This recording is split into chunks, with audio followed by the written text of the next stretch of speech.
in England, so a band of persistent rain here with some strong winds, some colder air coming down from Scandinavia, so you could see some winteriness over the high ground of Scotland. But elsewhere, again, it's a repeat performance. It's sunshine, scattered showers, large waves crashing up on southern coast. Temperatures ranging from single digits in the north, 14 or 15 in the south. That's it from me, Jane. Stav, thank you very much. And that is the BBC News at 6 for tonight. Now, it is time, of course, for the news wherever you are. Have a very good evening. Bye-bye. Hello, good evening. Welcome to North West Tonight with Roger Johnson. Thank you for joining us this evening. Our top story. We're going to hear from the family of 10 from Rochdale who are trapped in Gaza and unable to get home. Thousands of bombs have landed on houses and homes and hospitals, schools and mosques. The family's local MP has asked the government to help get British civilians out. Also tonight, Liverpool's Eurovision windfall. It's revealed that the song contest added £55 million to the local economy. The dangers of strokes in young people. We'll hear Elizabeth's remarkable story. Cheshire Police crack down on dog owners whose pets attack livestock after a 50% rise since the pandemic. He put the bass on, I put the drums on. The Beatles get by with a little help from AI to produce their first single in 50 years. Low pressure stays with us for the next few days, but what does that mean for our weather? I'll have all the details later in the programme.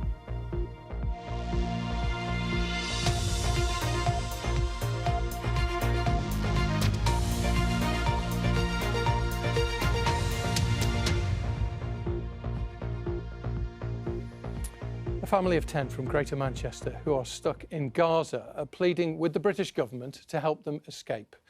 The Al-Avatar family from Rochdale arrived just 2 days before Israel began its bombardment of Gaza in response to the Hamas attack on Israel, which killed 1,400 people.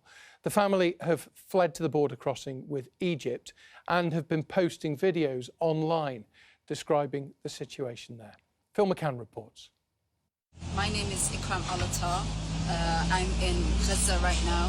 You can see the destruction behind me. I'm a student at the University of Manchester. Hello, my name is Zainab and I'm a British national. Me and my family came here 2 days before the war started and we've been unable to get out ever since. They came to visit family and they can't leave. So the Alatars have been trying to tell people about what's been happening to them. Every single day we are bombarded with bombs. And each bomb that we hear we think, who did that bomb kill? Zainab, her sister-in-law Ikram, plus her husband, his mother and his 7 brothers travelled to Gaza just before Hamas launched its surprise attacks, killings and kidnappings which changed Israel forever and led to a military response which has obliterated areas of the Gaza Strip. Thousands of bombs have landed on houses and homes and hospitals, schools and mosques. The Alatar family thought they were safe in Khan Yunis in the south, where the Israelis told people in the north to go to for safety. They're now here, the Rafah crossing, trying to get into Egypt with thousands of others. We've contacted the British Embassy to, at the very least, try and get out its own citizens, but with no succession. I would want any British family, any British resident family, certainly those of my constituents, to be given every help possible from our Foreign Office to get back home and get out of Gaza. Please help call for a ceasefire to stop the bombs. No more bombs. No more children need to die. Calls for a ceasefire have grown louder. How many more innocent Palestinians must die before this Prime Minister calls for humanitarian ceasefire? This was the Prime Minister's answer to a similar question. From the start, we have also said that we do want British nationals to be able to leave Gaza and that we want hostages to be released and for humanitarian aid to get in. And we recognise that for all of that to happen, there has to be a safer environment, which of course necessitates specific pauses as distinct from a ceasefire. The Labour leadership has also come under pressure to call for a ceasefire. But for Zainab and her family, there's one simple message. No more bombs. And please get out. Phil McCann, BBC North West Tonight. Phil McCann there with the story of the Al-Attars in Gaza. Now, it was a week in May which Liverpool will never forget. And today we found out that hosting the Eurovision Song Contest on behalf of Ukraine boosted the city's economy by nearly £55 million. And a report commissioned by the City Council says that Liverpool managed to balance respect for Ukraine's plight with making sure that people had a good time. Let's talk to our Merseyside reporter, Andy Gill. He's in the city for us tonight. Andy, this is a wide-ranging report. It is, Roger. Welcome to Liverpool Waterfront, where this installation is called United by Music. And as you can hear, it's pumping out Eurovision hits from this year. That, of course, the catchphrase for the Eurovision Festival this year. And the artist says it's to honour the cultural phenomenon that is Eurovision. The report today shows exactly what an impact Eurovision 23 had on this city.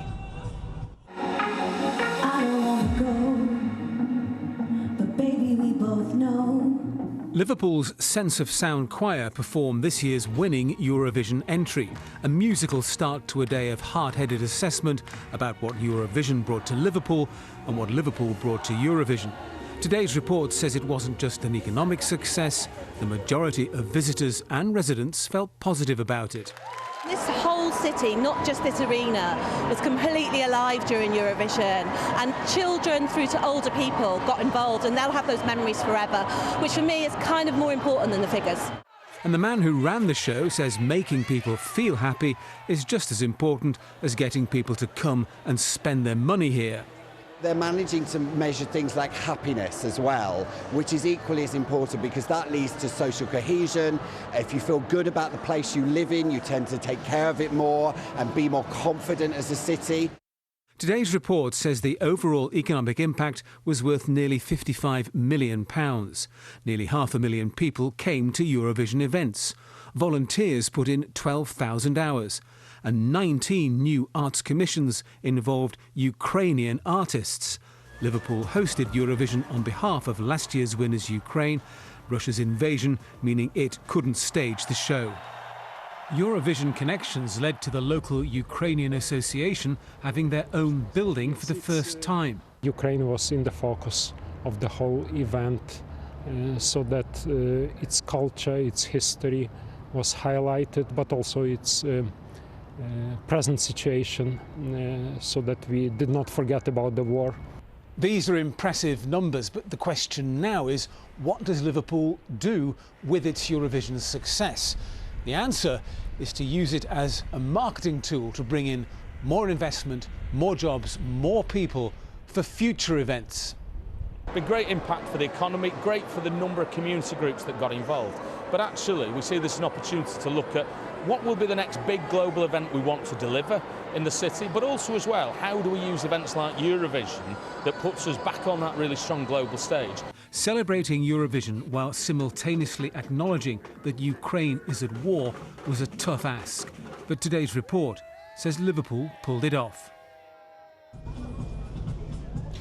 Events like Eurovision are important to Liverpool because tourism is important. Latest figures from 2022 show it was worth more than £3 billion a year, supporting 35,000 jobs. So what might the next big event here be? Well, Liverpool is one of the host cities for Euro 2028, the football tournament. That's 5 years away, though. So is there another big event between now and then that the city can host? See, if there is, Andy, we know you'll be covering it for us. Andy Gill there. Thank you very much indeed, Andy, in Liverpool on the waterfront this evening. Now, a judge has been appointed to chair a public inquiry into the case of Andrew Malkinson, who spent 17 years in prison for a rape he did not commit. The government says that Her Honour Judge Sarah Munro KC will look at the actions of the police, the prosecutors and the appeals review body. Oldham Council says that it is fighting off 10,000 cyber attacks every day from fraudsters demanding ransom payments. The authorities having to spend almost £700,000 on software to protect data and staff. The University of Manchester was also targeted earlier this year. A number of theatres across the country will pay tribute to Bill Kenwright tonight, the Everton chairman and acclaimed West End theatre and film producer who died earlier this week at the age of 78. Theatres will dim their lights or be lit up in Everton blue. A major chess tournament on the Isle of Man set to be watched online by millions of people around the world. The International Chess Federation Grand Swiss is hosting 160 players from 45 countries. 2 local players are also competing to win some of the £500,000 in prize money. Police are hunting for 2 men tonight after another man was fatally stabbed at Moss Side in Manchester last night. Officers don't think that it was a random attack. Matt Trewern sent this a little earlier from the scene. Well, forensic officers in their white overalls are starting their investigation here on Moss Lane East, and their work appears to be centred around 2 blue police tents and a number of yellow evidence markers on the road. Now, the 22-year-old victim was stabbed here at around 8 o'clock last night and died later in hospital. Detectives are investigating whether the man who was with a friend at the time got involved in a disturbance with 2 other men, and that disturbance appears to have led to his death. Now, those 2 men fled the scene, leaving the victim's friend to call emergency services. Now, police are clearly searching for those 2 men, although no one has been arrested yet. And detectives have told us that although their investigation is still at a very early stage, they don't believe this stabbing was a random attack. And they're appealing for witnesses, anyone who may have seen what happened here last night or perhaps saw the 2 men leaving the scene. Detective Chief Inspector Andy Naismith from GMP's Major Incident Team has this message for any witnesses. He said, "You may think that what you saw is only minor, but it could be vital to our investigation." Matt Trewern reporting there from Moss Side in Manchester. Now, if you were watching the programme on Tuesday, you'll know that we were talking about strokes. It's World Stroke Day this Sunday, but it's often thought maybe that strokes only really affect older people, but that is not the case. Elizabeth Kay was moving into her new home when she had one at the age of, it says 26, I think you were 23, Lizzie, weren't you, when you had your stroke? Yeah, 23, yeah, that's right. A complete shock. She's here, by the way. Go on. Yeah. Shock. Yeah, completely. So I suppose initially what happened was I had a headache that got progressively worse. And then I kind of out of nowhere, my left side just totally collapsed and my speech went really slurred. And when the paramedics came, they asked me to say hippopotamus and I couldn't. And it was at that point that I started thinking stroke, although, of course, it was a total shock, as you say. Now, because you were young, you were only 23, and you have symptoms where you're slightly disorientated, maybe slurring your speech, you go to hospital. And this isn't a criticism of doctors in any way, but they would easily, with a young person, think, oh, maybe there's something else here. What was the situation? Yeah, absolutely. So I think what happened with me was lots of people, when we first got there, were sort of saying, have you taken any drugs recently? Have you been out? Have you been drinking? Things like that. And it was actually my dad that sort of pressured them and said, no, I think she might have had a stroke here. And as you say, it's not a criticism. Ultimately, they saved my life, and I'm really grateful for that. But yeah, it is definitely something that needs addressing and needs to change. You've made an amazing recovery. It only affects just your left hand now, doesn't it? Yeah, I would say, I think I still have a bit of left-sided inattention, but mainly it is just my hand, so I have been really lucky, you know.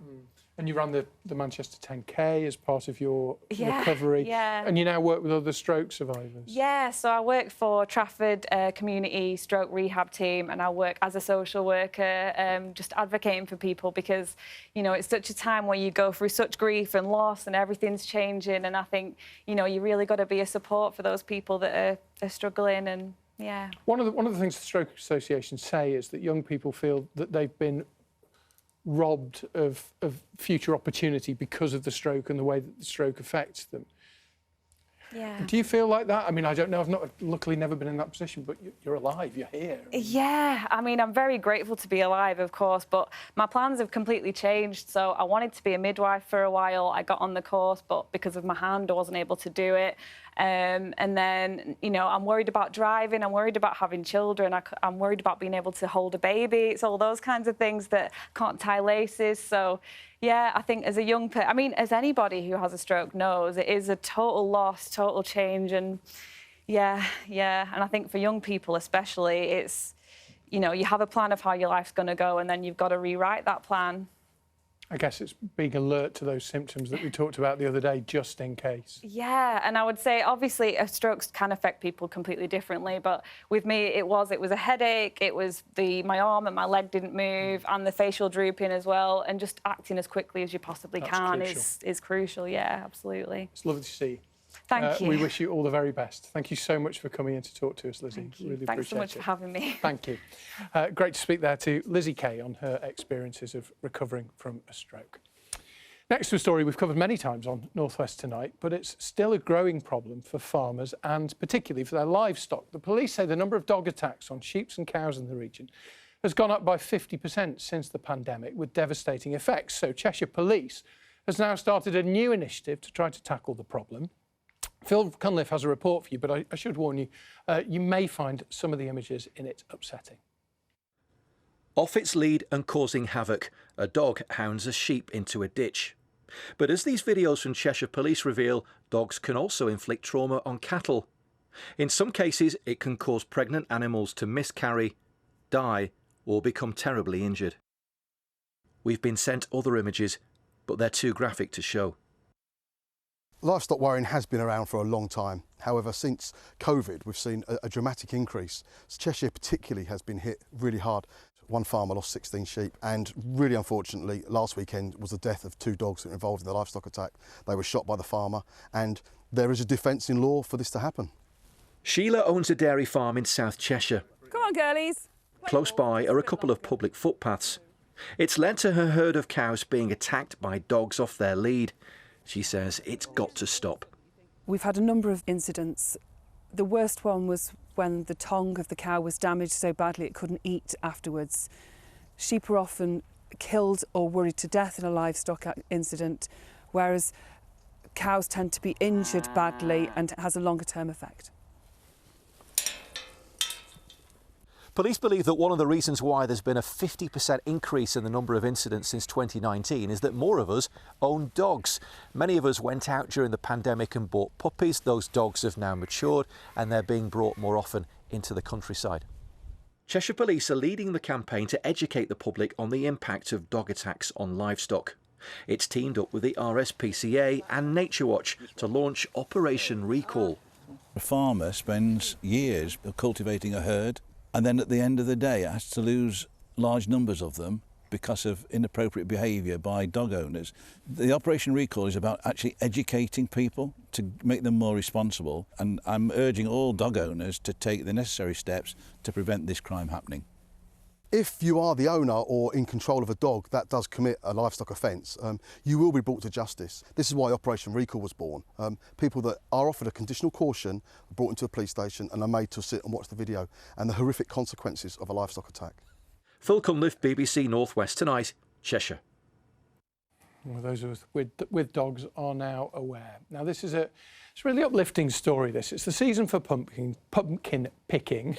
Easier to say than it is to do.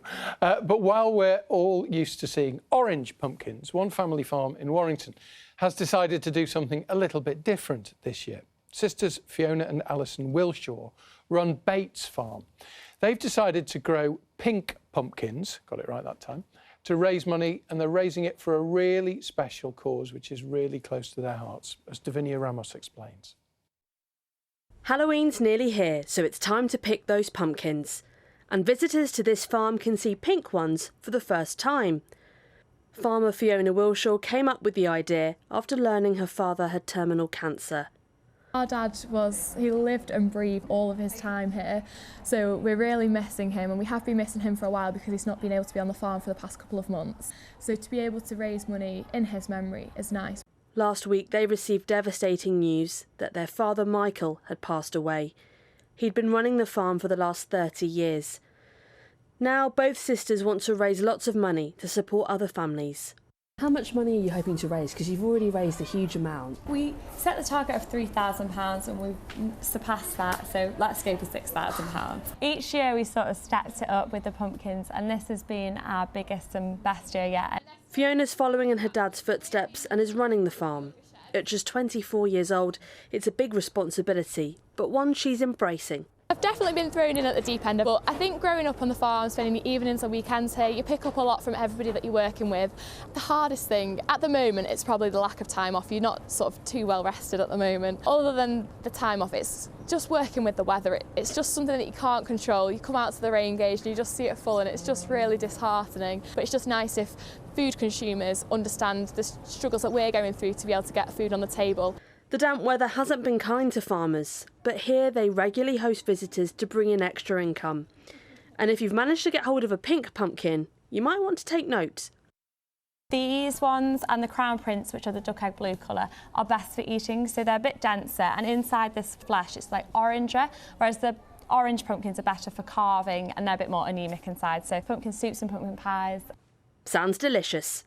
Davinia Ramos, BBC North West Tonight, Warrington. Oh, we wish Fiona and Alison all the best with their pumpkins this year. Right, let's move on to sport. It's been quite a week for Everton with the sad news over Bill Kenwright. Now news that they could be docked 12 points by the Premier League if they're found guilty of breaching profit and sustainability rules. Richard's here. Just explain a little bit more about what this is all about. Yeah, it's widely reported, Roger, that the Premier League could dock, as you say, Everton 12 points if they're found guilty of breaching those rules. And with the team standing just 3 points above the relegation zone, that would hit very hard, wouldn't it? The details of the charge haven't been released, but are believed to relate to a tax issue connected to a loan for the new stadium. Everton's cumulative losses over the past 5 years are over £430 million. Under the rules, you can lose £105 million over a 3-year period. Everton have cited the COVID-19 pandemic as partly explain those figures. What was also clear to me, Roger, today is that their stance to robustly defend their position hasn't changed today at all, nor has their insistence that they've been open and transparent throughout. You'll be aware that Manchester City are also facing charges, in their case more than 100. They strongly contest those issues as well. We will keep a close eye on that as well. No comment from either Everton or the Premier League today, and we don't expect the Commission to come to any conclusion for several weeks. Right, thank you, Richard. Thanks, Rog. Let's move on to Liverpool. The manager, Jurgen Klopp, is calling for the Anfield crowd to help to make it an uncomfortable night for Toulouse in the Europa League this evening. The Reds will be looking to keep up their 100% record in the competition so far, and the manager says it's up to his team to lead the way. Manchester City kept up their 100% start to their Champions League campaign with a hard-fought win at Young Boys in Switches. There was last-gasp heartbreak, though, for Preston North End in the Championship last night. A couple of fine goals had given fourth-place Pioneer a 2-1 lead against Southampton until in the last seconds of the game, this Ched Evans' own goal, here it comes, salvaged a point for the visitors. That, Rog, is one that is very, very hard to take. Really bad luck for Preston, because they are absolutely flying, aren't they? Literally, you say they're still full. The last touch of the game, that was. Yeah. Thank you very much, Richard. Thank you. Right, just before the weather with Causa, it's been more than 50 years since the Beatles broke up, but now the Fab Four are to release their final song. You've probably heard about it. It was announced a few weeks ago. They've done it with a bit of help from artificial intelligence. The track is called Now and Then. It's based on a 1970s demo track, which Sir Paul McCartney and Ringo Starr have been working on for the last 4 decades. Well, it could be on its way soon, as Katie Barnfield has been finding out in Liverpool. It's the last song that my dad and Paul and George and Ringo will get to make together. It's more than 60 years since the Beatles released their first ever single, and now they're releasing their last. Verse 3 could be like the intro again, you know. Called Now and Then, the new single was announced with a series of projections at iconic Beatles locations across Liverpool, from Strawberry Fields to Penny Lane, and the Cavern Club, where they played nearly 300 times. Like every other Beatle fan, I'm excited about it, they are making a point of saying this is the last Beatle song that will ever come out. The fact that they're coming back to Liverpool, I think that says everything, really. You cannot separate Liverpool and the Beatles. I was talking to Yoko, and she said, I think I've got a tape of John. The track is based on a 1970s demo recording written and sung by John Lennon, worked on by all 4 Beatles, and now finished by Paul and Ringo with the help of artificial intelligence. When they looked at the track previously, the quality wasn't great because it was only a demo. They've been able to get a much better vocal by separating that vocal track through AI. Bottom line, if this means we get to hear a brand new Beatles song with all 4 Beatles on that track. I think it's incredible. In Liverpool today, there was plenty of excitement among Beatles fans for the new release. Where have you come from, Jorge? I'm coming from Colombia. It's very exciting to have news about it. How far have you come to Liverpool? From Sydney, Australia. We grew up with the Beatles, so I had to come. For me, it's the Beatles, so I'll buy it, for sure. I think it's a great idea. I just wish all four of them were here. The song will be released straight after a documentary about how it was made. Both are coming out next week. Katie Barnfield, BBC North West Tonight in Liverpool. Lots of people are going to be very eagerly anticipating that release, that's for sure. Just as we are eagerly anticipating, I'm sure, the weather. We were saying yesterday about the fog. Yeah. I was out and about a little earlier at Brockholes at the Nature Reserve. Weather was all right, apart from the rain. I know, but that mist and fog, you know, and then that's actually going to be the story for the next few days. It's going to be misty, foggy in the mornings, but brightening up. So that's some good news, right? Good evening. Yes, so similar story. We have this low pressure that's to the west of us, and it's not really going anywhere. It's throwing in these weather fronts, these showers, but it did brighten up for some of us to end the day. This lovely picture sent in from one of our weather watchers in Lancashire. But for the next few days, it is that similar story. Mist and fog in the mornings, lifting around mid-morning to allow some brighter spells. There'll also be some scattered showers, and those showers will become a bit more widespread tomorrow too. But overnight tonight, well, you can see for this evening, those showers are continuing, but there'll be some clearer skies further towards parts of Manchester, up towards Lancashire and Cumbria. Those showers continue for the Isle of Man, though, throughout the night, and temperatures dipping to around 8 to 11 Celsius. But that mist and fog may cause some issues for tomorrow morning. Some showers around first thing, but that cloud will tend to thin and break into the afternoon. Now, those showers tomorrow will be more widespread compared with today. Isle of Man does look like it will remain in the firing line, and some of these showers may be a bit heavy with the odd rumble of thunder, and temperatures reaching around the seasonal average, so 13 to 14 Celsius. Looking ahead, well, Saturday, a similar day. So mist and fog in the morning, those showers continuing, coming up the Irish Sea for the Isle of Man, some of these heavy at times. There'll be some showers elsewhere as well, some brighter spells by the afternoon, and temperatures again 13, 14 Celsius. So that area of low pressure, well, stays with us throughout the weekend as well. And you can see those winds circulating around it, which is drawing in those showers continuously across the Isle of Man. There'll be showers elsewhere, maybe some persistent rain for a time, Saturday night into Sunday. So it does look like it will remain unsettled. For Sunday as well, there'll be some sunshine and showers, and there may be some more persistent rain for a time Sunday night into Monday, and then all of next week too. There'll be some showers around, becoming a bit cooler at times as temperatures dip to around 10 to 11 Celsius. And it's worth remembering, of course, Sunday morning, the clocks turn back an hour. So there'll certainly be a lie-in for many on Sunday. For me as well, Roger. Good news. Happy about that. Somebody noticed when we put Elizabeth, you know, the stroke survivor's name up on the screen, someone had typed it incorrectly and it said Stoke survivor. I too am a Stoke survivor. I'm proud of it, I have to say. Thank you very much for watching. Have a great night. Good night.